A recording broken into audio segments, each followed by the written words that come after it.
যা দেখতেছে পরিস্থিতি 2 ঘন্টা আগে ছাড়া হচ্ছে না আর কি। আমি 8টা থেকে সিরিয়াল দিছি, এই মাত্র এই পর্যন্ত 5 পর্যন্ত আসছে। আমি 8টা 15-তে এসে লাইনে দাঁড়াচ্ছি, এখন পর্যন্ত অফিসে যেতে পারিনি।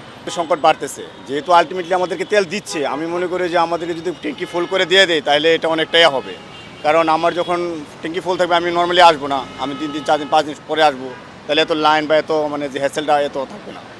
এখন তারা তো দিচ্ছে অল্প করে, আমার আবার প্রত্যেক দিন করা লাগছে, সাফার করা লাগছে।